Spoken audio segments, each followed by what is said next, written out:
my daddy, I'm defiant. Set the ground rules, bitch, I'm flying. Kill him with the kindness. Got your back, I had a knife, and now she's saying, I don't know you anymore.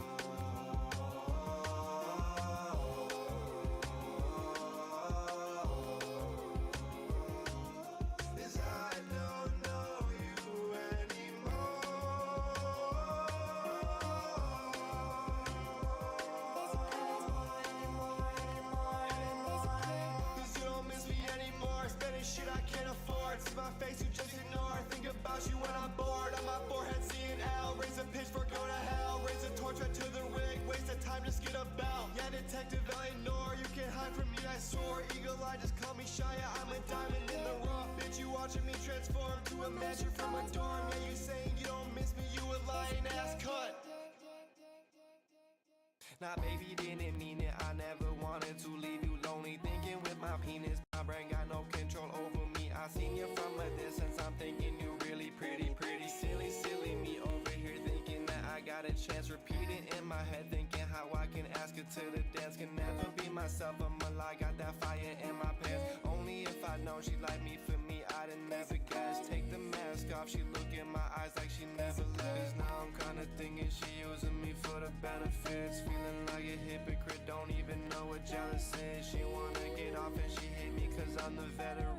She bringing the flame, percolating up in my elements. I don't see the reason why we keep on fighting. Please don't tell me There's you a don't cause, know me anymore. there's a kid.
Hello, hello, hello.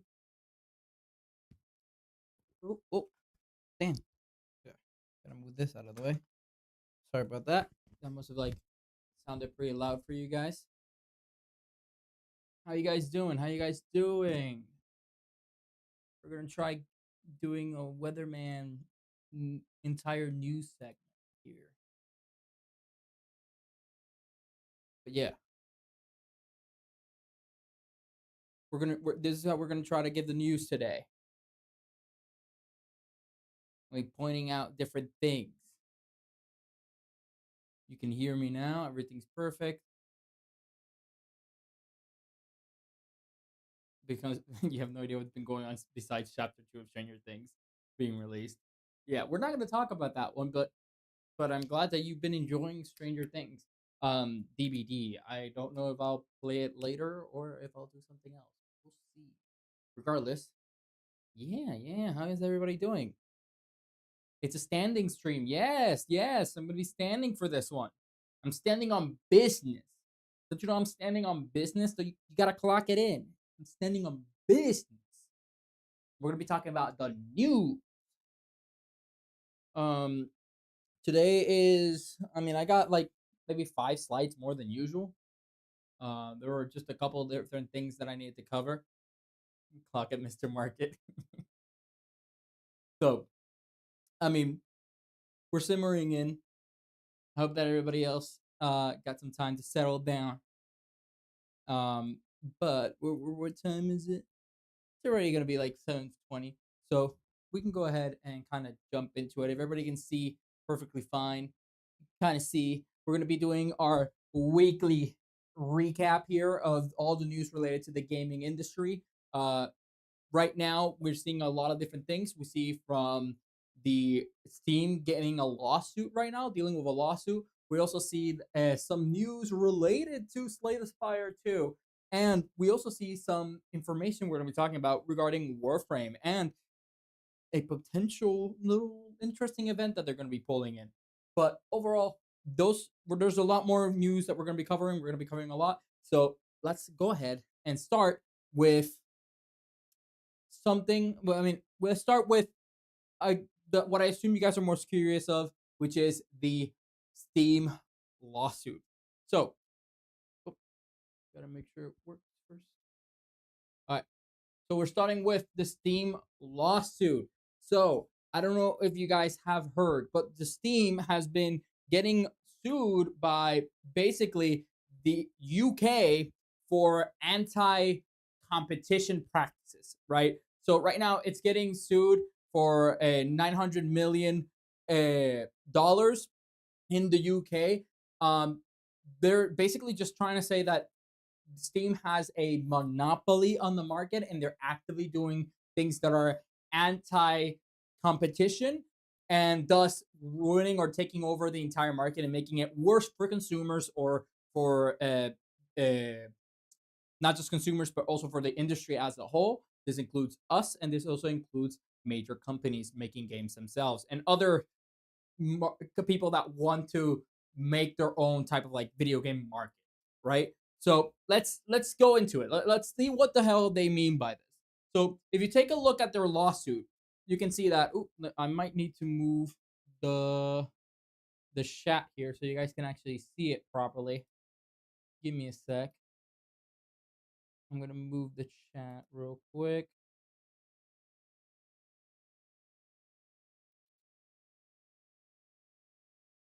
Let's move the chat just slightly up so that you guys can see. You guys are still gonna be there. Maybe it's better to have you guys in this side. Yeah, I think that side's better. Okay, so going back here, going back here. All right, so let's let's take a look at some of those what you call it, some of those things that they're accusing Steam of doing, that they're accusing Steam of implementing to do and to be anti-competitive, right? So one of the first things that they talk about is the right here.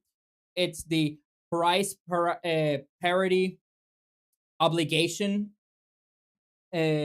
obligation clauses, what that is trying to do, what that trying is entailing, right? It's the fact that Steam is making their market in such a way that they tell developers or anybody that's going to publish their games on Steam, they basically say, "Hey, you can post your games on here, but if you do, you got to make sure that we're the lowest price, right? You got to make sure that if you're going to sell your game some other market, then their price cannot be larger. Their base price cannot be larger than our base price. Okay, so this is an agreement you're doing when you're going to post this. Understood? Understood? Yeah. Great. Great. Okay, we have business then.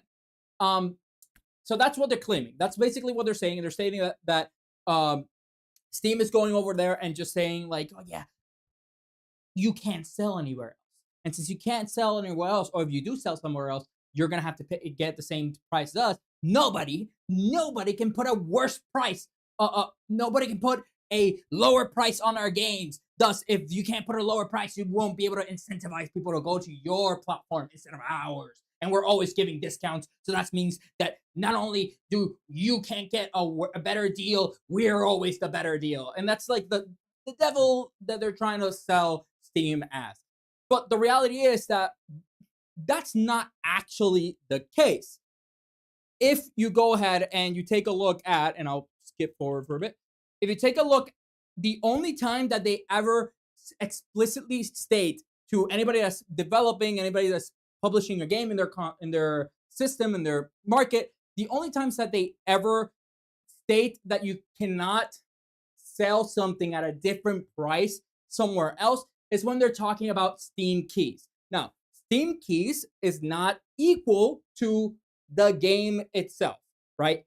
You can buy Steam keys, yes, but that Steam keys is not directly correlated to the sale of a game through the store. So what do I mean? When a developer publishes a game in their system, right? Steam gives that publisher some, like, I'm just gonna ballpark it here. Let's just say like it gives them 15 Steam keys for them to give out, right? This is there so that people can either give it to friends and family, or for them to give it to, and like a lot of times what ends up happening is they end up giving it to influencers so that they can play their games for free and they can market their game a little bit more and that kind of stuff, right? So the idea is that when you give a Steam key, you can give it for free, you can give it out, right? But you could also just sell the Steam key, which is something that some developers do end up doing. And when you sell your Steam key, there are certain things that you should take into account. Basically, this long text here talking about how you should handle your Steam keys, basically it's pretty fair. What they're kind of stating during this entire regulation is, hey, you can sell your Steam keys in other places, but if you do, try to make them similar values to that of Steam, or if you sell it at a lower price, do give Steam clients that deal going on. For example, if you were to sell your I don't know, your new game, it's $10, and you were to sell the Steam key at 5, right? Then they're saying, okay, then like give a discount to your game on Steam, so that way actual like Steam clients are not ripped off, right? End up them having to pay the full price while other people don't, right? So that's what they're trying to state here. Now, this is still a very powerful tool, as in you've probably seen like Humble Bundles. Humble Bundles also works through Steam keys. They don't work through like Steam sales directly, which is great because that's why you in Humble Bundle you can actually end up getting some really nice games for a really cheap price, right? Because they're not actually telling you that you can't sell your Steam keys cheaper, right? They're just saying, hey, it's like, be reasonable with the rest of your of like the Steam clientele. And that's it. They're not even putting like super strict guidelines here on what you can and can't do. It doesn't have to be the exact same price. And once again, this is just the Steam keys. We're not even talking about the actual game. Like once the actual game gets published, whatever price you put in there, whatever you end up putting there, it's whatever you want, right? That at that point, that doesn't matter. You could put that same game way cheaper somewhere else. They don't dictate that you have to sell that game in Steam way cheaper or at the same price as other markets. That's not how it goes. Literally, they just tell you, hey, like the Steam keys, yes, because the Steam keys are directly correlated to their marketplace. But other than that, the game itself, the software of the game, like the app, you could sell it somewhere else for however much you want. They don't specify that. At least when I looked in through their like terms and services for developers and for publishers, I didn't find anything regarding that. And there's been a couple of people who have covered this information, and they've also stated that they haven't seen anything like that. So overall, this is kind of in bad faith, where they're accusing Steam of doing something that they're just not doing. So that's just the first thing that they're accusing Steam of. The other thing that they're accusing Steam of is right around here. They're accusing Steam of tying. So what do I mean by tying? So when they're talking about tying games, what they mean is that they're tying games to their DLCs. In other words, if you buy a game through Steam and you want DLC for that game on Steam, then the way you would have to go and buy that game, the DLC of that game on Steam itself, right? You can't just go like buy a game on Steam, then buy the DLC in Epic Store, and suddenly that should will work on your Steam game. Now, I understand what they're trying to get here, but this is exactly how it works in every single game market out there. Like, Steam is not the only one that does this. Epic Games, if you buy a game in Epic Games and you get the DLC for that game in Epic Games, you won't be able to like get a DLC on Steam and make it work for Epic Games. That's not a service that's provided in the industry at all. So and once again, since it's not provided to the industry at all, it's not something that developers plan for, then it's not something that Steam themselves are kind of doing maliciously. It's just kind of how it is right now. But that being said, neither does Epic, neither does like any other type of game selling market does that. You can't go to Xbox and buy a game, buy the DLC, buy a game in the Xbox marketplace. Let's say you did it on your PC. You can't buy an Xbox game marketplace and then buy the DLC for the PlayStation and hope that that's going to work for your Xbox. That's not how it works. That's never worked that way, right? So them accusing Steam is once again just kind of like unnecessary, or just seems kind of malicious in a lot of ways, because it's not Steam. This doesn't prove that Steam is doing a monopoly in this case, right? Now, I am vouching for Steam here, but I'm not saying Steam is great. It's not like we should always defend a major company. I would never tell you to defend any company over your life, right? But if things are fair, they're fair. And if things are being wrongly accused or wrongly stated, then we'll have to clear that up. And that's what I'm trying to do here. So once again, in this case, this is not a Steam specific thing. So them suing Steam for this is kind of weird. It's kind of off. This is not a Steam specific thing. They would have to sue the entire video game market as a whole. And then we're going to the third point. The third point that they're trying to accuse Steam of being a monopoly and like anti-competitive practice is this right here, where it says excessive pricing, right? So when they say excessive pricing, what they mean is that Steam, whenever you publish a game in Steam, they end up taking roughly 30%. I think it's right here. They end up taking 30% of the entire of your sales, right? Of any sales you make in Steam, you get 30%. They get a 30% cut. Now, that is pretty high, and I've heard of some indie developers complaining about how high that margin is, right? But although would be great to lower that and give more money to the actual developers that made the game, this is not a Steam specific thing either.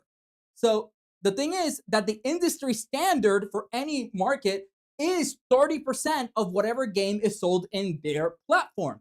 If you take a look at Sony, at Xbox, and at Nintendo, they all do a 30% margin, a percentage margin. You have right here, you have 30% for Xbox, you have 30% for PlayStation right here, and then you have 30% right here for Nintendo. They're all 30% margin, that's the percentage that the industry as a whole takes for any game being published in any platform. Once again, proving this is not an attack towards Steam. It kind of feels like there's an alternative motive here. But who would want to accuse and sue Steam for this? It's almost like other competitor marketplaces want to take down Steam, and because they're not getting a cut of the market themselves, and they don't like that. They think Steam is too strong for them. But this is just hypothetical. So I'm not claiming anybody, right? I'm not saying that Epic is paying for this. The Epic Stores is paying them to do this. There's no evidence for that, and I would never say that. But it seems kind of weird, is all I'm saying. Why Steam specifically in this case, when basically all of the things we've talked about kind of apply for most, if not all, the other marketplace sellers and services that we've seen so far. So, yeah, it's giving a fishy vibe. If it sounds like a duck, it quacks like a duck, and it looks like a duck, it's probably a duck. That's what I'm saying. That's what I'm saying. But regardless, Steam does have some things that they do have to address. They have to fix for themselves. Regardless, they are not. I don't think these claims that they're making right now, as it is right now, really have any backing. I don't think they have any weight to them. And thus, I don't think this is actually going to go through. I don't think that they're actually going to win the lawsuit against Steam. But we would have to wait, because maybe they find something else. Maybe they do find that Steam is actually doing some anti-competitive practices. But up until now, what I've always seen is that they do the opposite, right? So once again, I don't want to go here and say Steam is a good boy. He's the best boy. No. Steam does do some stuff that is kind of shady. We've already talked about a lot of like the gambling stuff that they do with their different games and stuff like that. So we do know that they're not a perfect company. But when there is a company doing things right, you have to commend them for it. And when there's people trying to flip the script, you got to make sure you're pushing the right information out and not misinformation. So that's why I wanted to cover this. So I don't think that this is going to actually affect the Steam market in any way. But that being said, Steam is not the only one that has been struggling with potential lawsuits in the future, as we now see as well that Amazon has been trying to get into the video game space for a while now, and they can't seem to cut it. It seems like all these companies started driving into the video game space, thinking that, if I just like put a bunch of money in here, if I just like throw a lot of money into a game, it's gonna be successful, right? But all the companies are realizing that making a video game is not that simple, right? Just throwing money is not gonna make a good game, and nor will it make it a profitable game. And it's just like movies. It doesn't matter how much you invest money into a movie. Just because you made a movie does not mean that it's going to be successful, even if you spent billions of dollars in it. So that's what companies are noticing with the video game space, and now they're starting to kind of step back, a bunch of them. We saw it with Netflix. Netflix was doing a lot of different video games, and they started stepping back themselves because they were like, we're not really seeing the market that we're expecting, where we're not getting the profit, we're wasting more money than we're gaining, so let's get out. And now Amazon is doing the exact same thing. They were paying some studios to make some games, and now they're trying to move away from the PC and console video games, and instead they're going to focus on their Luna streaming service, right?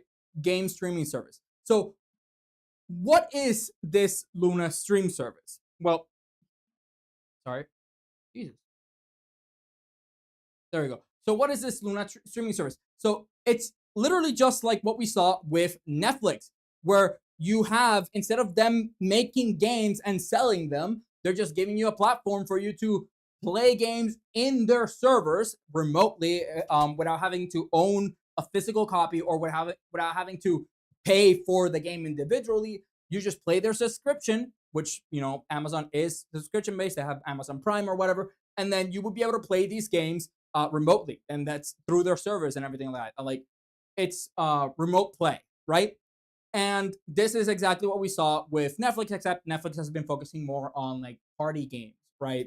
To add to the vibe of the whole video, like family sitting down near watching a movie kind of thing. So they're doing TV based video games that the family and party games that the family can come in and play together. So that was Netflix's approach. And what Amazon is doing right now is they're taking games a little bit more seriously, right? They're not doing like just party games, but they're not making them games themselves anymore. Or at least they won't be doing that. They're just going to focus on giving you access to a good server that could run the games for you. You see that here with Hogwarts. You can see that Millionaire, whatever, and a couple of other games you see around here. You have Clue right here. Worms WMD, if you know Worms, Worms is a very popular IP, and they're a lot of fun to play. But basically, you would be able to play these games through their server remotely. Now, there's been a lot of talks from the leadership that stepped down, right? So they were stepping down from PC, right? So Amazon stepped down from working on PC and console games. Thus, the entire department that was based on that is now, unfortunately, also going down. And that also means that the leadership in this case that was leading that effort recently also resigned his role. And with everything that Amazon has been doing, we can kind of expect a lot of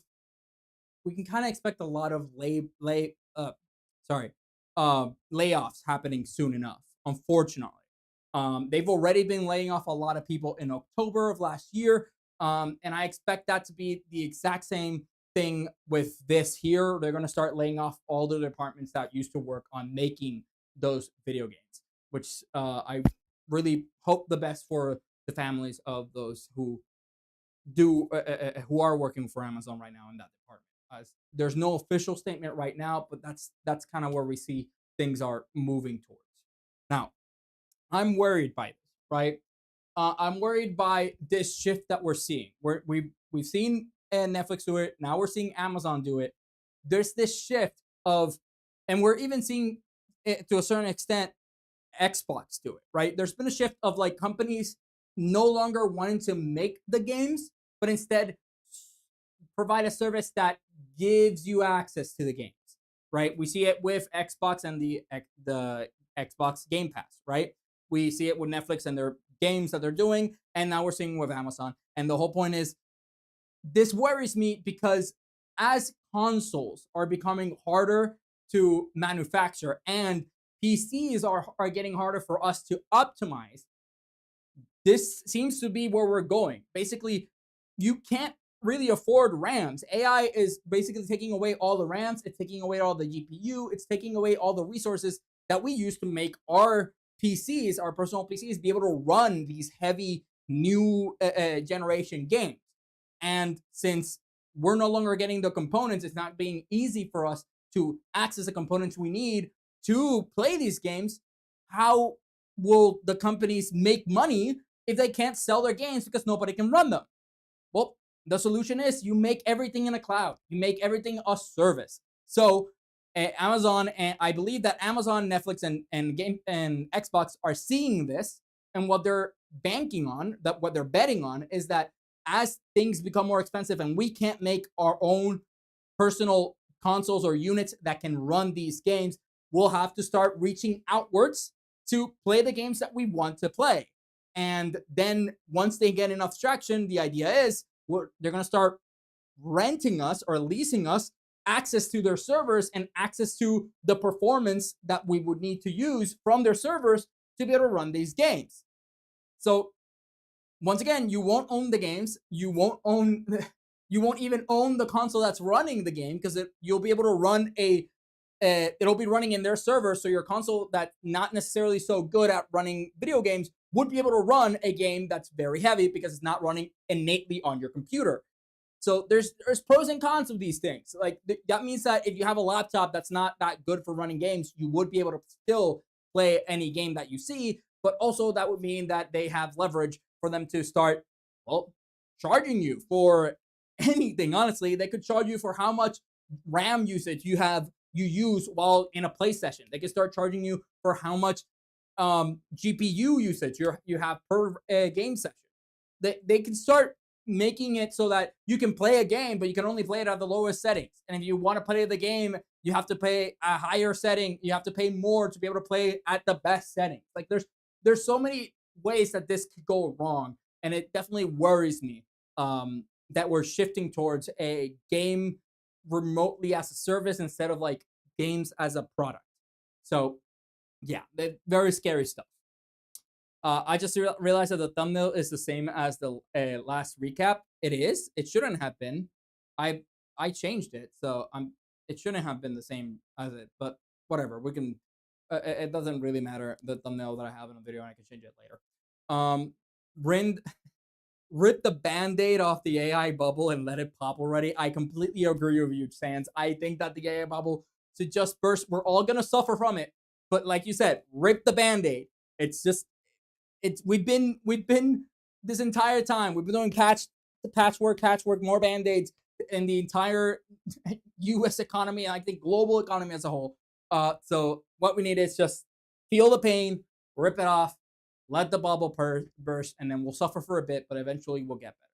That's the idea. But unfortunately, that's not happening right now. So while that doesn't happen, we're gonna have to continue ourselves, making sure that we prepare ourselves for these type of things that might happen in the future, and what companies are doing to take advantage of all these changes.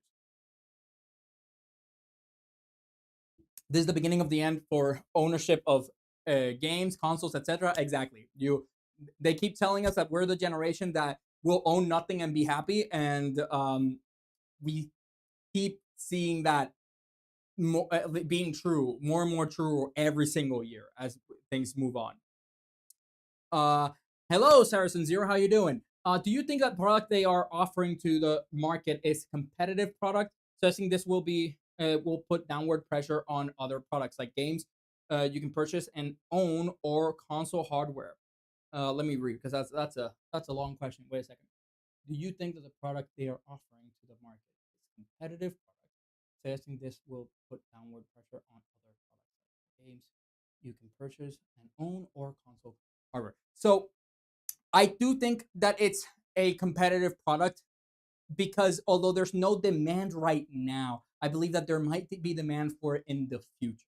And that's what they're betting on, right? So it might not be competitive as of this moment, because we're also very much against it. We want to go and own our games. So it's very likely that there will be a push for, like you're saying, there'll be a downward pressure for a bit where we're going to be pushing to try to own our own games. We saw that with music, as right now vinyls have been on a rise recently, right? As demand for something tangible that we can call ourselves, we have increased an influx in physical media. So I do think that there is gonna be pushback, and that the market is gonna try to go against these things, but you can only push this so far, right? The reality is that as resources become harder for the common person, these type of convenience become the standard.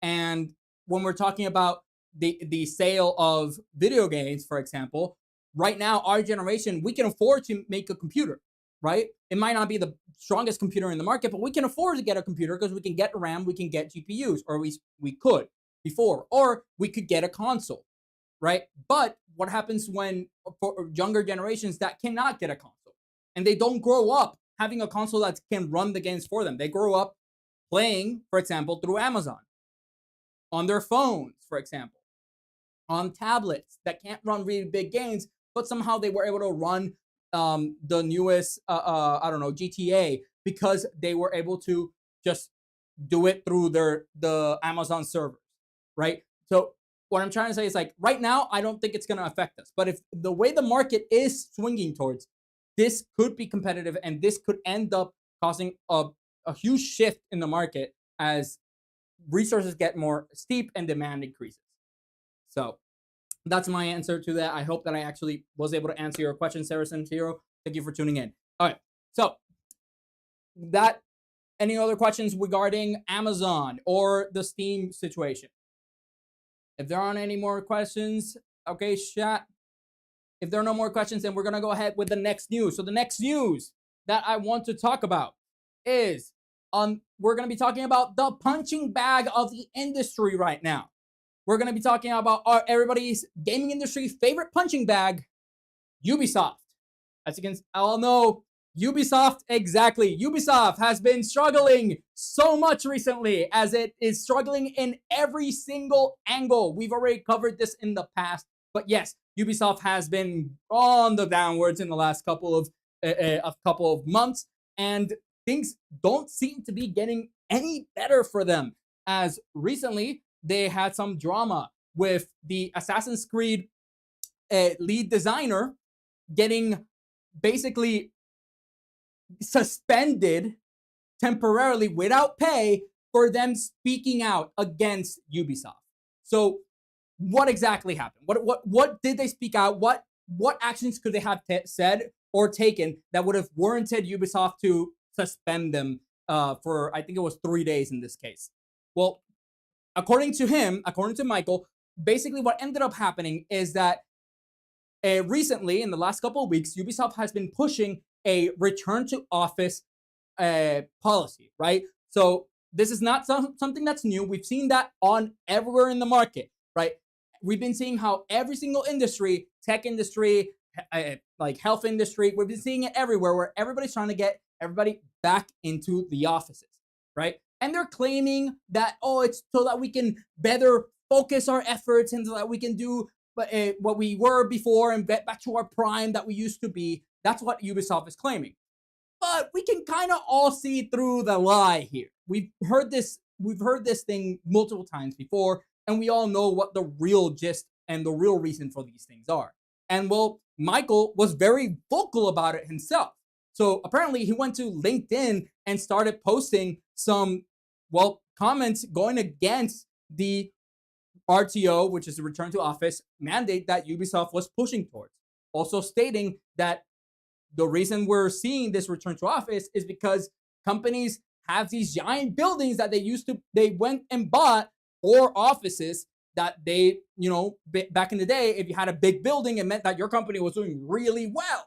So everybody wanted the biggest building because my building, nah. That building is yours. Mine is this one, right? This is the biggest building. I like this building. And then somebody else would come around and was like, I don't know, man, that building's kind of average to me. That's kind of small. Like they started comparing building sizes and it was a way to show off. So a lot of companies started buying more and more land, more and more buildings. Now that we went to a more remote and hybrid sense, they started realizing, hey, it's great that you have that giant building, but if you don't use my building, I'm losing money on it, right? Like it's empty space, and I can't sell it right now because the market is terrible for me to sell my building right now, right? These photos don't sell that well on the internet, so I gotta find another way. So you either start using this building, or I'm gonna force you to start using my building, right? So that's what ended up happening. They started getting everybody to start using their building, start working from the office all over again. And because they're working in the offices, now they're getting more money out of it, quote unquote, like getting their money's worth for the building, at least because they can't sell it off and they need to use it for something, right? And also the other reason that they're claiming for the that is hypothesized, that is the reason why they're doing the return to office, is to more easily enforce traditional hierarchical views of how the company is structured. So the way that the companies are structured, right? Back in the day, you can talk to your parents or your grandpa or whatever boomer you have near you, and the way it would work is that you would go to a company and your boss would have other things that would encourage them to go up in leadership other than their pay, right? So, for example, you could end up in a leadership position, not get that much pay, but hey, you have the office with a window on it, and you can look outside now. Oh, wait, but let me give you this other position. You have a little bit more leadership role. You have that office in the window, but we're not going to give you that much pay, right? We're not going to give you that much of a raise. But don't worry. That parking spot right there, that's yours now. It's right next to the entrance. And look, it even has your name on it. Well, not your name, your position. Chairman. There you go. There you go. That's for you. See, wouldn't you want to stay working for a company? Don't you want this? Don't you want this promotion? It's a way to incentivize people to keep working and increasing in the ladder without having to pay them more. And so this traditional way of how companies used to operate doesn't really work well when you're in a remote setting because you already have your office window, whatever the hell, because it's your office in your house, right? Or you can move around in your house. You have your own kitchen even, right? You have your own couch. You have your own amenities in your house. So there's no other ways that they can like incentivize you to keep getting leadership positions if you're not working in an office. So yeah, this is exactly why we've been seeing this effect on why a bunch of companies, not just Ubisoft, wants everybody to go to return to office. And well, Michael, going back to Michael did call this out. He called it out in multiple posts, and he even went and talked about it, I think, in an article somewhere, in an interview. And well, Ubisoft didn't like this. They didn't like this at all. So what ended up happening is out of nowhere, he ended up receiving a 3-day email basically stating that Ubisoft informed him that he was 3 days unpaid as a disciplinary suspension, right? And I have to kind of call out because he mentions that the reason why he got this disciplinary suspension is because in his email, they stated he was he basically did a breach of the duty and loyalty policy.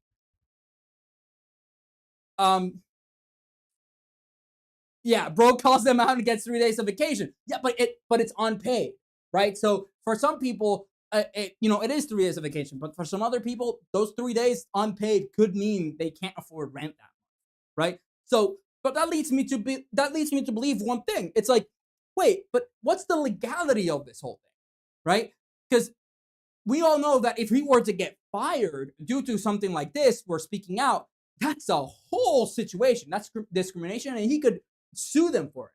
But being suspended for a temporary time, is that not something that they can sue? And if there is no legal aftermath behind this, how far can they push this suspension? Could they suspend you indefinitely? Basically firing you, but not in the books. You're still working for them. They're just not paying you. But you're suspended. Could they do that? And if so, what's the legality of it? Where does this end? Where does this type of repercussion due to supposed policy breach go? And once again, that also makes me question, what the hell is even duty of loyalty? What kind of big ass policy is that? What is duty of loyalty? Is it? I'm assuming that it's for people not to go and then sell their secrets to a competitor, right? But how does one expressing that Ubisoft is doing, that my company is doing the wrong thing, right? Or that I'm against the policy that my company is doing, then does that mean that I am now being against loyalty? Like, that's way too vague. How can you uphold this in the court? Well, I don't know. It all seems very unfair to me. It seems very wishy-washy. Luckily for him, it was just 3 days, but it's just 3 days. But the idea behind it is he got affected by this, right? So it basically incentivizes people to not speak out anymore, so that way, or if not, they'll get punished. This is basically what's happening here, right? Now, where does that end? I have no idea. But this does not look good for Ubisoft because they've already been struggling. They've already been struggling on all accounts, and officially, literally all accounts now. They were suffering because they were losing competition. They were losing against other companies that were making similar games. Now they also lost the support of the fan base. The fan base no longer wants to hear anything from them, and anything that they do put out gets looked at with a skeptic eye. And now, even internally, they're fighting between themselves and then disagreeing on different public policies and in de-incentivizing people to work there. So, like, they're kind of asking to be bankrupt at this point, right? What can they do if they don't? What you would expect that they would try to avoid all kind of drama, all kind of conflict, but instead they're just they're digging a bigger hole. They're just it's surprising to me how far some of these companies, how badly managed they are. So, but yeah, that's the situation with Ubisoft. It's honestly kind of funny. Once again, they're the punching bag of the gaming industry right now. They're not winning in any front. They just keep losing. Wouldn't indefinite suspension be considered slavery?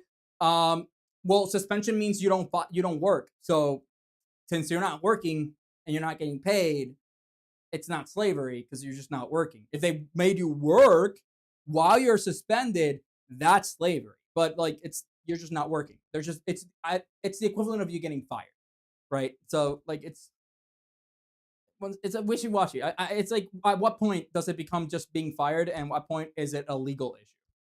But that's for the legalese out there to figure out themselves. I study computer engineering. I don't know anything about the legal aspect of things. But yeah, that's a situation with Ubisoft. Now, Ubisoft, that being said, Ubisoft is not the only one that has been suffering recently. I mean, Ubisoft is not the only one that has been suffering recently or been behind a lot of backlash. As we can see that another company that's been suffering a lot is Rockstar. So Rockstar has been dealing with a bunch of issues with the upcoming GTA 6 release. GTA 6 has already, like, the company has already been kind of in bad view of the public after they've delayed GTA 6 for the fourth time now. They keep delaying the game, and a lot of people are not happy about that. Not only that, we've been seeing in the last couple of weeks that they've been having, or I think even months at this point, that they've been having protests against them.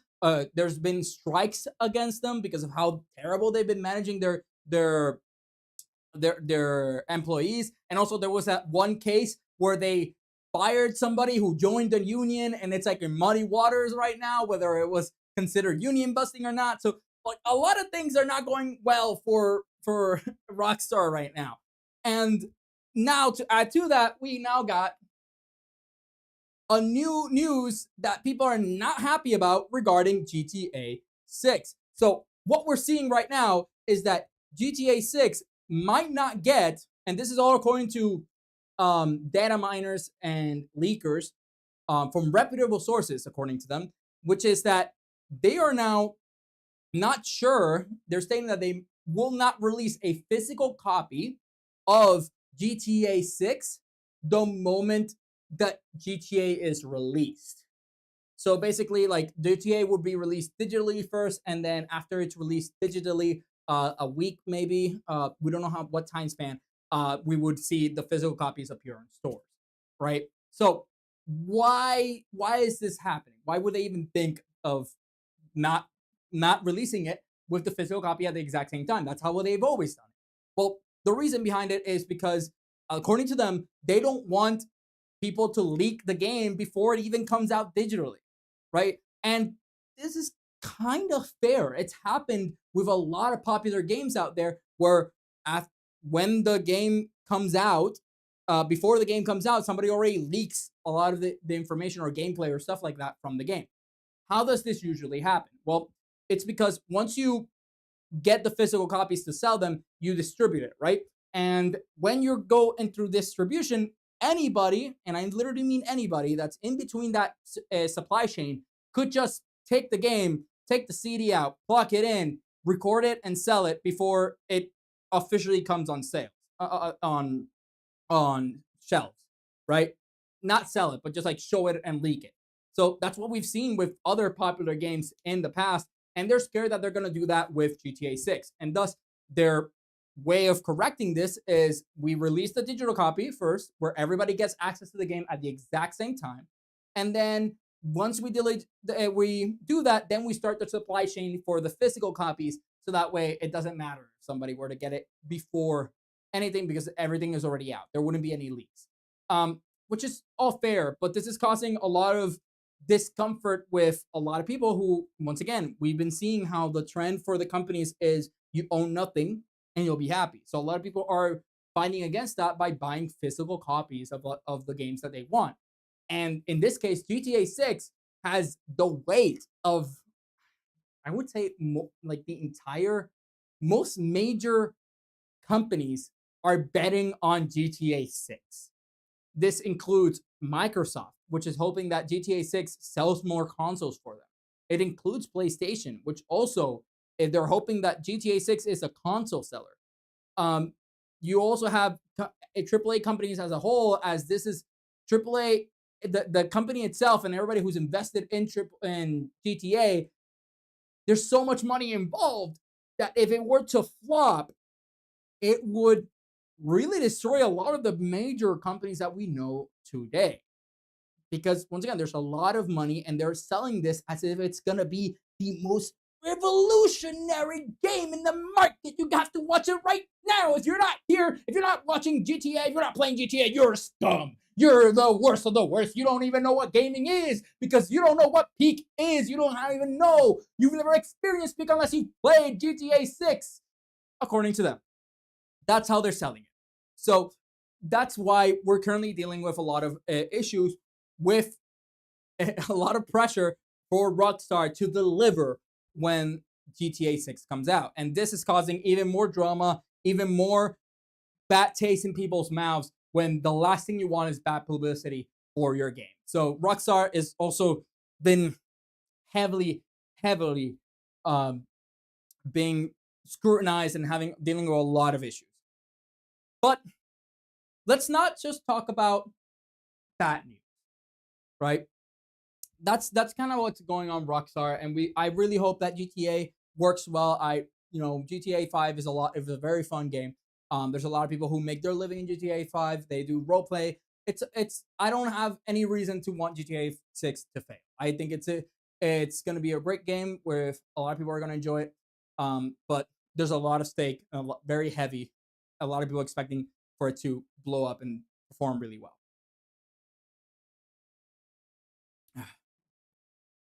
Bro, at this point, GTA 6 is a myth. Honestly, kinda. It kind of feels that way. I think it's due to the possibility of stores leaking it. Yeah, that's exactly it. That's exactly it. So anywhere in the supply chain, it doesn't have to be stores. It can be in like literally the guy who's sending the boxes or driving the truck. Technically, that guy could just take a random uh, a random case and then just play it and leak it. Right? It's not just stores that suffer from this. But yeah, that's the danger. That's the possibility. So that being said, let's not just talk about bad news, right? This is all very stressful. Everybody's like, the AAA companies are currently shaking in their boots. They're like, oh my God, this is so much time of uncertainty. We don't know what's going to happen. But there are some good things that are coming out. Well, good things for you and me. So for those of you that are Rainbow Six Siege fans out there, you might be very excited with the fact that there's been a recent data mine that states that they're gonna include Metal Gear Solid's Solid Snake as an operator in Rainbow Six Siege, which would be I believe, the first major collaboration from Rainbow Six Siege that we've seen, at least with another IP in this sense. But seeing an operator like this is very, very interesting, and I'd be curious because if this works out for them, what abilities would they have and all that kind of stuff? It seems like a lot of fun. I would love to play a Snake in Rainbow Six Siege, but if this works out for them, what other characters could they add? I mean, you could add Lara Croft. That's a potential character that you could add into this. You could also add maybe Call of Duty characters, somebody like Ghost, somebody like uh, Captain Price. There's a lot of potential characters that could be added to these. There's a bunch of games out there that would fit kind of this whole like operator hero shooter type of genre. So if this works out, this is actually very exciting. Like this, I would love to play him. Once again, I would love to play a Snake in Rainbow Six Siege, and it kind of fits with the silencers. He uses a lot of stealthy and stuff like that, so it kind of fits. It looks very nice. It's if these data mining information is actually true, this is like very exciting, honestly. Like it might bring back a lot of the community that has left Rainbow Six Siege in recent months due to their competition, right? Because we have Valorant now. We have FPS hero shooter as a genre has never been bigger, right? So they have never had as much of a competition as they used to not before. But if they pull a Fortnite and they just keep adding IPs as operators, who knows? Maybe they actually would be very successful, and they could end up gaining back a lot of that traction and a lot of that popularity that they lost in the last couple of years. To be honest, I only got Siege is because it was free on Steam. But that's the thing that they were losing player counts for such a long time that they changed the game to be free on like overall. They made it so that it was always free, and although that did increase the traffic a little bit, it hasn't been enough.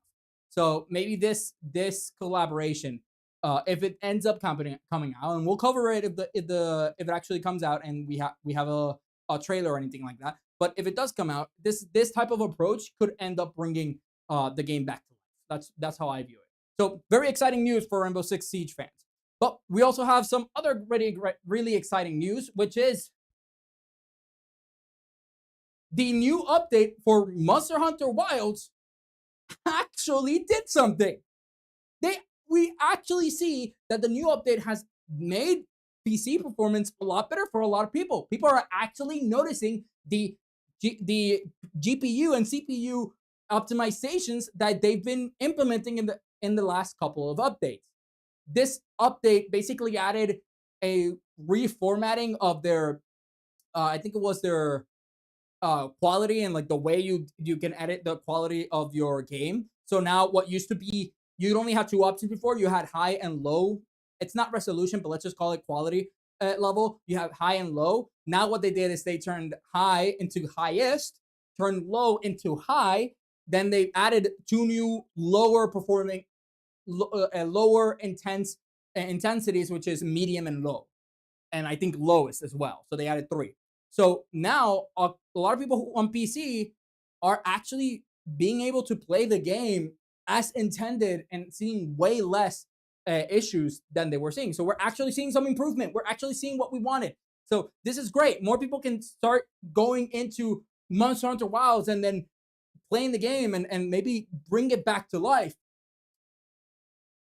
That is if they actually do it. It might be too late. It's been a year.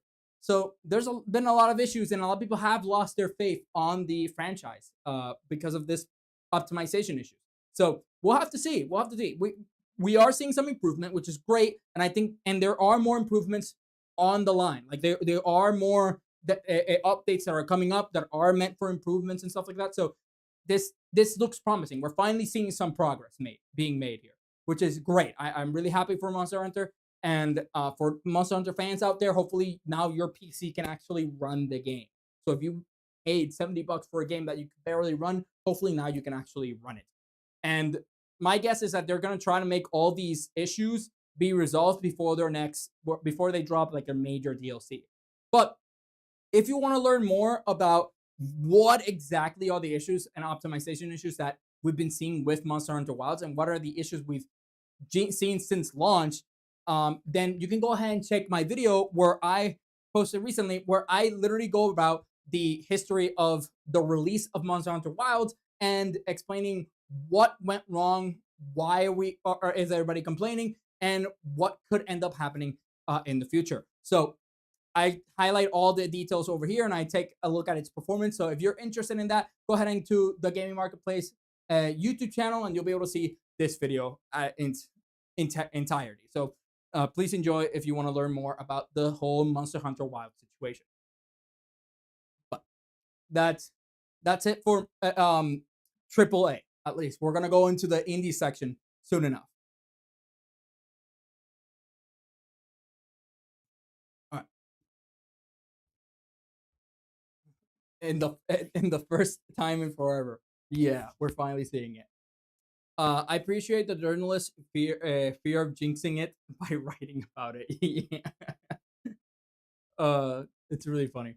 But hopefully it actually is. We're seeing improvement, so I'm very excited for that. I'm very excited for Monster Hunter Wilds as a whole. Really fun game. So if you haven't played Monster Hunter Wilds and you didn't because you thought you couldn't run it, maybe now you can. If not in the future updates, hopefully you can. But now, with that said, that's the AAA scene. We've covered everything that has to do with AAA. Now let's go ahead and take a look at what's happening in the indie scene. So in the indie scene, we're gonna cover right now the about a former Netflix game studio went indie to reach more players. So what is happening here? So this the Spy Fox game studio recently separated from Netflix. They bought back their company and the rights to their games and everything, and they became an indie company completely separating from Netflix. And if you remember properly, uh, you can probably remember that we covered this news. Wow, November of last year. So it's been a couple months since this happened, right? So we've covered that Spy Fox did separate from Netflix, and we talked about the game they were working on and everything. But recently, this new article, we finally got to hear the company's the Spy Fox, the indie company's side of things. So they asked the developers about that whole situation, and surprisingly enough, it was actually very positive. It's very rare that we see news about such a positive interaction between a smaller company and a major company, especially one that worked together and then separated.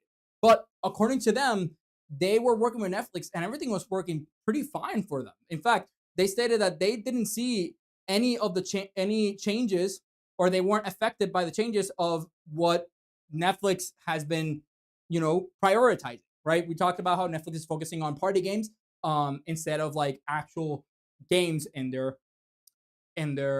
service, right? So they that didn't affect them. They just kept on working. According to them, they just kept on working on their game, and they kept getting paid their budget and everything, and they just kept working. But one thing they did mention is that they kind of both mutually no longer saw, like, they were no longer aiming towards the same thing, right? So what he states is that as Netflix was changing course to a more TV party game type of thing, type of idea, and priority, their game also started becoming more and more. Their scope kept increasing. The vision for the game kept increasing. So their game became more and more ambitious as they were working on it.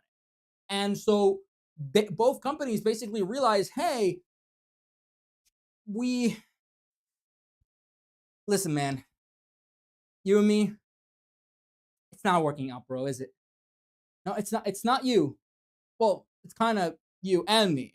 We're just not looking eye to eye anymore. We have different paths ahead. I gotta live my life. You gotta live yours. So, how about this? I pay you for my stuff, and that way we can leave happily. You head on your side, and I head on my side. How's that sound? Yeah, it does. Sounds great. All right. Thank you very much. So that's pretty much the interaction with them. It's like a healthy breakup in the relationship. They decided that we're both going in different directions, and the Spy Fox indie developers realized that the game that they were developing would be kind of limited if and potentially be robbed of its success if it were to be released in a pure Netflix platform. As they stated with, for example, here they stated that Cozy Grove, one of their most major success on Cozy Grove was its release in the Nintendo Switch.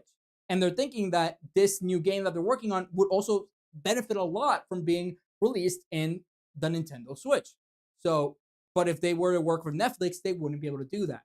So it was just a mutual understanding. They both agreed. They were both adults about the situation. They even split the kid, and they went their separate ways. And now, funnily enough, the only thing that the company is now saying, the indie developers, is like, okay, we're making the game, we have everything. Now we got to figure out how to make money out of it. Because if there's one thing that Netflix was doing for them, was kind of the marketing and the platform for them to make money out of it. But now that Netflix is out of the picture, they're gonna have to figure out how to monetize the game themselves. And I'm not talking about monetize as in like microtransactions. It could just be something as simple as monetizing, as in are you going to sell the game and how are you going to give it a proper price and stuff like that. So we'll have to see. They're now figuring that out themselves, and they're trying to see what publishing company they would work with for these things. But overall, pretty nice, and like a relationship. It's very rare that we see a positive interaction between two companies, an indie company and a major corporation. So this is overall very nice. I wish that most companies would kind of deal with their companies in this way. But regardless, really nice to see this. But unfortunately, this is not. There is kind of trouble in paradise, right? When it comes to the indie scene, and that trouble is because of the announcement of Slay the Spire 2. So Slay the Spire 2, I don't know if you noticed, I don't know if you know about this, but Slay the Spire 2, big deal. Okay? Like it's a huge deal. People are really looking forward to Slay the Spire 2. In fact, it's the Silk Song of 2026. Okay? And we're getting it right now. Like this game is making such a huge ripple. It's gonna make such a huge ripple in the indie space that we're starting to see indie developers react the same way they did with Silk Song. So what's happening right now is that people saw this and they got scared. A lot of the developers started pulling out their games in their schedule because Slay the Spire 2 is set to be releasing in March of this year, so in a couple months, and suddenly all the companies, all the indie devs started going like, wait, what? March? It's coming in March? My game was gonna come out in March. Oh no. I gotta move that. I can't go at the same time as Slay the Spire. Nah, dude, I can't do that. I'll get stumped, and the people won't buy my game because won't play it because they're going to be playing Slay the Spire. I can't have that. So a lot of people had that reaction, and what happened? Well, a lot of developers started moving their game. They started postponing their game release, or they started making it quicker. Like they started making it sooner, publishing sooner. And a key example of this is, for example, Omelette You Cook. So Omelette You Cook is a pretty popular indie game, roguelike specifically, which is a direct competitor to Slay the Spire 2 because it's also a roguelike. But basically, Omelette You Cook, really fun game. I've seen Northern Lion play it. Seems super interesting. I might even play it myself in the future. But the point is that they saw what was happening and they said, "Oop, we're moving it closer." They're now gonna release their game on February instead of March because they want to avoid Slay the Spire. So they moved it closer to that. So this is just an example of a game that did exactly that. But there's a bunch of companies, a bunch of indie games and developers that are postponing and changing the schedule of their games so that they don't coincide with Slay the Spire's release. So that's shaking a lot of boots. That it's making a huge ripple, and we might see the exact same type of. It has the same type of hype, and we might see the same type of success, just like Silk Song did when it released. So we'll have to wait and see. But that's not the only thing that's causing ripples in the indie space. As recently we had the we had a quote from the CEO of Hooded Horse, which is a publisher for Manor Lords, and they basically stated that telling people you should avoid indie publishers and that most indie publishers are predatory and opportunistic. So very, very bold claims. And they even said, the CEO even said, like, he doesn't care if people hate him because of it. He just thinks that that's just how it is. You shouldn't trust indie publishers. Now, why is that? Well, he goes a little bit more into detail about this. He basically states that indie publishers just look for a bunch of games. So they just have they sign a bunch of games together, and then they just hope they're basically throwing darts on a board, hoping that one will be a bullseye, right? So they're buying a bunch of games, or like not buying them, but like signing up a bunch of games to be published. They don't care about your game. They basically drop or push games according to what their metrics state is a successful game. In this case, as they start working with you to publish your game, they start marketing it. They start pushing it on social media and stuff like that. If they see no traction, they'll quickly just drop your game altogether, and they might even sell your game in the not the right way or not the same way that you would want to sell it. Also, they want the game to be profitable, so they're going to start asking you to change things about the game to make it profitable, and aka we pushing people to do more market transaction type of thing, microtransactions and stuff like that. So overall, a lot of those indie publishers are just trying to make money of it and hoping that they find the next Balatro, the next Vampire Survivor, the next Slay the Spire. They're just looking and hoping that they get one right. Because if they get one right, well, all you need is to win the lottery once for you to become a millionaire.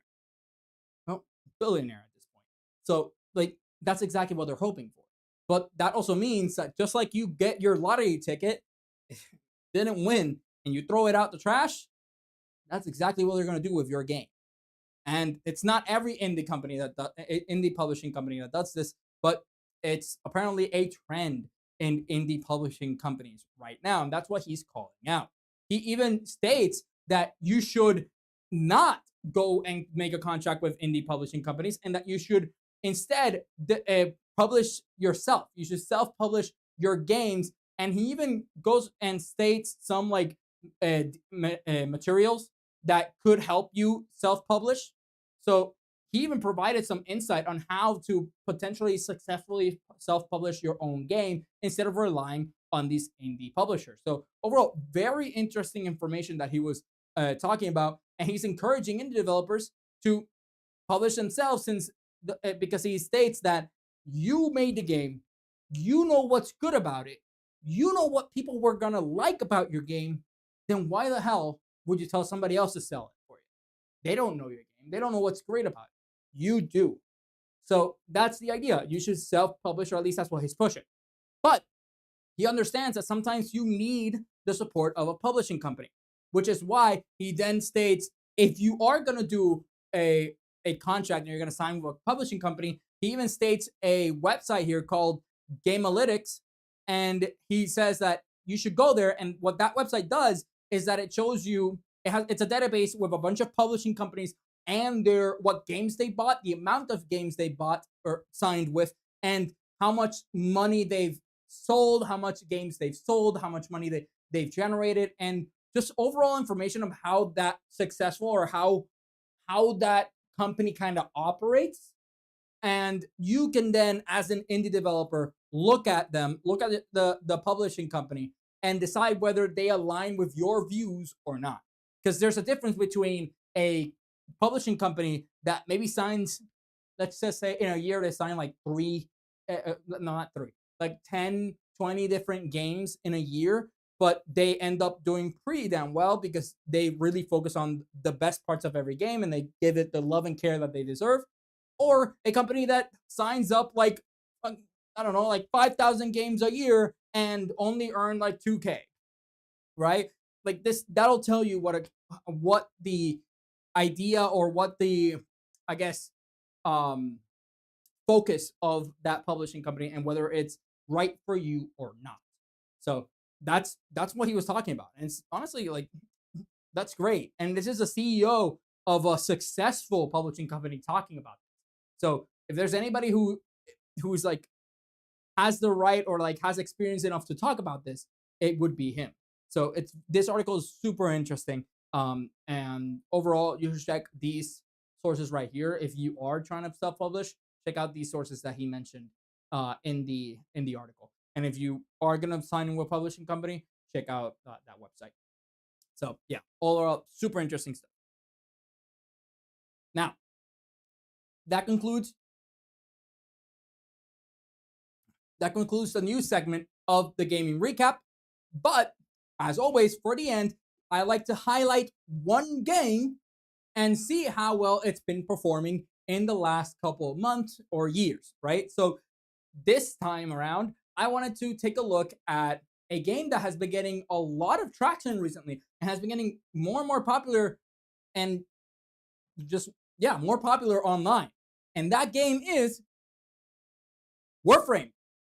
So I don't know if you played Warframe before. Warframe is an MMO, a third-person action shooter game that is free to play. It's a free game, and it's honestly just a really unique game. I've played this game. I would say I'm like mastery rank. I'm not that high. It's like mastery rank 13, 15. I'm around that mastery rank.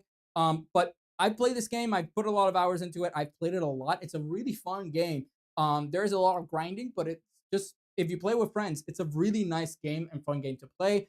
And we've seen that there's been a lot of popularity with it, especially with major content creators recently going around and playing the game. As we can see here, in this case, we have Iron Mouse, Connor, and some other friends. I can't see who they are from this picture, but some of their friends playing Warframe. But it's not just them. The VTubering community has kind of picked up Warframe recently. So a lot of VTubers are currently playing Warframe and grinding it out, creating more and more popularity for Warframe. And additionally, they've been becoming so popular that recently they announced a Warframe pop-up store in Australia that will be happening tomorrow. And here are the times at 12 p.m. till 6 p.m. Right? So from midday to 6 p.m. It's a pop-up store that's going to be happening in Australia where they're going to be selling Warframe merch and then selling some stuff. I'm guessing since it's a pop-up store, it might be themed as well. So I'm guessing it's going to be similar to like the anime stores that pop up, for example, in Japan and stuff like that. And they do have some merch that you can buy online, but this would be the first time that they would be doing this type of like physical pop-up store. And if they are successful, who knows? We might even see a pop-up store appear somewhere in the US in the future. But this seems super interesting. And if you're in Australia and you like Warframe, I would highly recommend you check this out. See if you're near the area and you'd be able to go into the pop-up store because this is cool as hell. I think this is awesome. And I would love to go myself if I could, but it's literally tomorrow and I don't have money to fly to Australia. So overall, super interesting topic, super interesting concept, and I hope that they are successful and they bring it to US at some point in the future. I would probably buy some stuff from that Warframe store. Warframe aesthetic is actually pretty damn cool. So that's something to look forward to. But regardless, how well has the game been doing in the last couple of months? Well, if we take a look at the gamingmarketplace.com, you can see that Warframe currently stands as the 24th place in the entire market. So it's top 25 games of the entire market right now. Currently seeing a gem value of 99.2 gems. That's a pretty big value. That's pretty big size. Pretty nice score. And not only that, we can see its averages. We can see that on average, it sees roughly 171.54 gems. And it saw a peak in its lifetime since I started recording data of 372.71 gems. Really good scores overall. Now, we've seen this trend, so let's go ahead and see how it did when I started capturing data. So I have data since January of 2024. And we can see that on January 2024, we can see a lot of like very volatile traffic, right? Ups and downs everywhere, but it's overall just doing pretty well for itself, staying in roughly the 200 gem mark, right around here. And then we do see some spikes here and there. Those could be streamers playing the game. They're a very popular streamer, or just a popular update. A new Warframe came out, or something along those lines, or a small event that they do.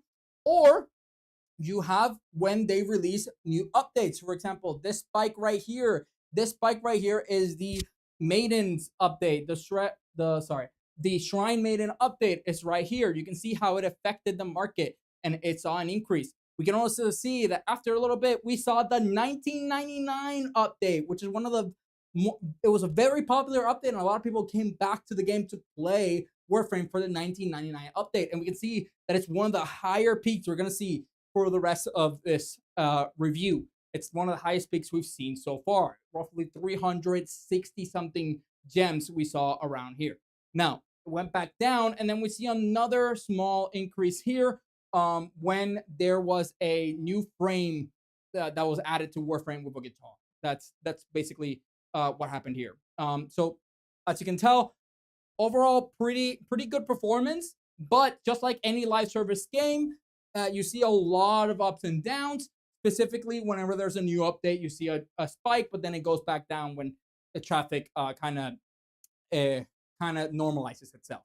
But that was roughly 2 years ago. So what happened in the last couple of months? So let's check in the last 6 months, and we can see that in the last couple of months, we saw that decrease, right? So we saw that around these couple of years, it was slowly going down. It went up sometimes, but it was kind of losing steam a little bit, right? Only this update saw a huge increase, but overall, like there was a overall very like clear, right, from here all the way down. It seems like it was trending downwards, and we can see that in the last 6 months, we see it in its average gem score. So as you can see here, during these couple of months, it was seeing an average of 80 gems, which is very small compared to its overall average, right? So we were seeing that it was roughly 8 gems, and it wasn't seeing much,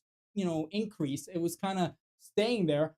But then we saw this update right here. This is the Valis, I forget the name, Undermined update. So that saw a pretty big increase in popularity, a pretty big increase in people playing it. And this is also around the same time that we started seeing VTubers start picking up the game, and we started seeing more popular content creators started picking up the game. And then we saw this most recent update, which is the old piece right here, the old piece update. We see that spike that we always see for any major update. So we saw this spike, and then once again, more streamers, more people started playing it, and it's kept on increasing. It kept on increasing, and now its average has increased from being roughly at like 80, roughly 80 gems here. Now we're seeing that it's roughly 90 to 100 gems on average, even though right now it's seeing a 90 gem score right here. But on average, right now, its average has increased to a 110 average score right now. So this is really good. This is overall great performance for Warframe. And who knows, since it's becoming more popular and they keep keeping updates to the game, they keep adding more characters, which in this case are Warframes. They keep adding more Warframes into the game, very interesting mechanics, and the popularity keeps growing. We might see this. It might puck up back to its performance in January of 2024. But regardless of that, overall, Warframe has been doing pretty damn well. And it's top 25 in the marketplace right now. So even with this small decrease that we saw here, it's still top 25. So this is definitely really great and really great performance for Warframe overall. Very interesting stuff. And yeah. And if there's any game that you're interested in and seeing their James score, then go ahead go ahead and check out thegamingmarketplace.com. And if you're curious and you're asking yourself, what the hell are gems? You keep spouting about this gem score biz. Then you can also go to thegamingmarketplace.com and I'll have a page there explaining what gems are. But if you don't want like reading and you want to watch a video, I also have a video on my channel where I do an introduction to what gem scores are. So go ahead and check the Gaming Marketplace on YouTube and you'll be able to see it there. But with that said, that concludes today's update of the Gaming Marketplace. So I will catch you guys in the next one. Let me just stop the video here. Let me stop the recording. Ooh, there we go. There you go. There you go. So yeah, that's this week's recap. Like I said, I had like a little bit more slides than usual. What time even is it right now? It's 8:30. So a little bit more, an hour and 15 minutes to talk about all the games and everything. I started around 1:20 and it's 1:40 right at like 2. Sorry, I started around 7:20 and it's now like 8:40. So yeah, like around an hour and 15, a little bit longer than usual. But overall, this thing. What do you guys think? Did you guys enjoy the me giving the news in this format, in this like weatherman format, instead of just talking about the graph in the weatherman format, like actually giving the entire news like this, and instead of me trying to draw on screen with a little mouse, that with a mouse, which is pretty damn hard. Do you like it better if I'm like just showing you and pointing things out for you live while we're talking about the news? Let me know. What are your thoughts? Do you guys enjoy?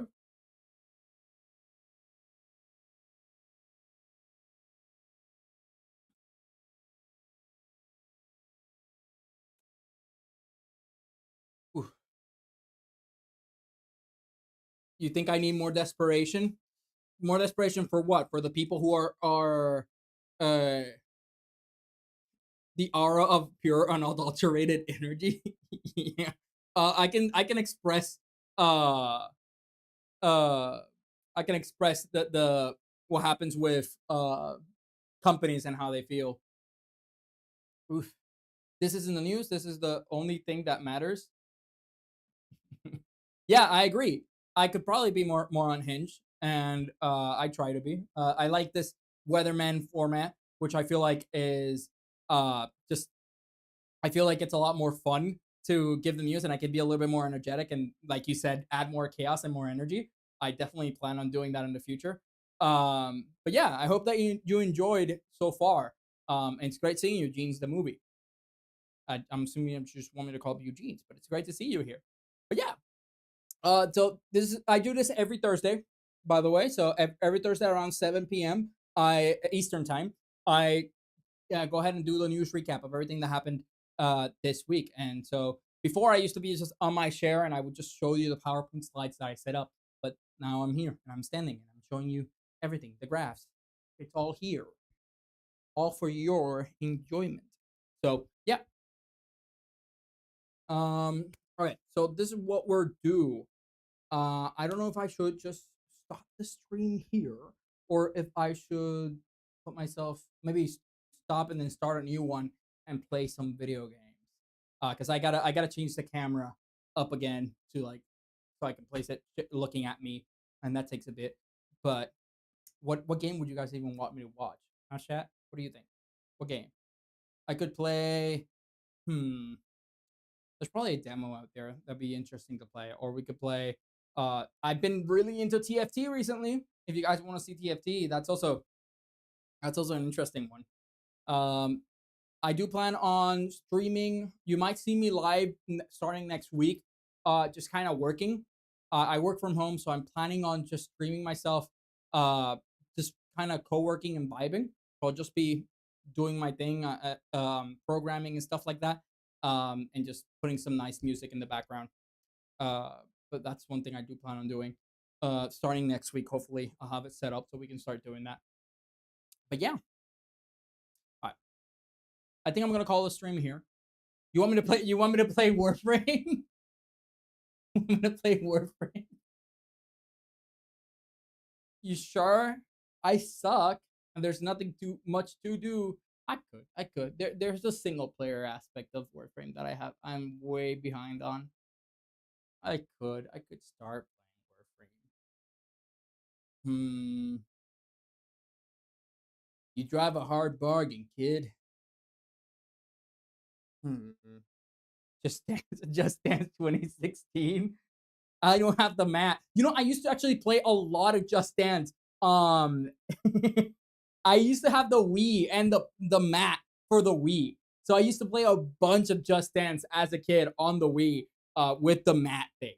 I wish I still had the mat because the mat works as a just an overall controller as well. So it'd be really fun to play games, but just with the Wii feet, the Dance Dance Revolution mat. That seems like a lot of fun. But yeah, that's I used to have it, and I really do enjoy it. The crinkly mat is the go. Yeah, I agree, dude. That although I did start kind of hurting my feet because the mat started being a little bit funky when it came to registering. So you would see me going, just trying to like really stump it. But since I was stumping just the ground, and I was most of the time just like barefoot, I would start feeling like in my leg it hurting after a while doing that. Connect Star Wars. Oh, dude, I never had a Connect myself, but I used to like go to a friend's house all the time, and they had a Connect because I didn't have a PlayStation. I have an Xbox. Oh wait, no, Connect is PlayStation. It is Xbox. PlayStation was the other one. I never had Connect Star Wars. Though. I had the like the Connect Wild Adventure or whatever they were called, where you just kind of had to like you had the one where the balls were coming in, and you're like doing shit like that. I remember that. And then you also have the Just Dance on the Kinect and stuff like that. But I used to go to my friend's house, and the reason I mentioned that is because they had the with those weird controllers, whatever things that the motion controllers that PlayStation had, they had Star Wars games on it. So I remember playing in their house those Star Wars games and just having the lightsaber, using it like that. So it was a lot of fun. All right. So this is what we're gonna do. I'm gonna stop stream for real quick. I'm gonna stop it. I'm gonna set it up, potentially for a game. We'll set it up to play a game, and we'll kind of decide what games to play once I set everything up. It's gonna take me a bit. So I'll talk to you guys later. So once again, thank you for tuning in. Remember to subscribe or to follow, and I will see you on the next gaming news update every Thursday at 7 p.m. Eastern time. See you guys there.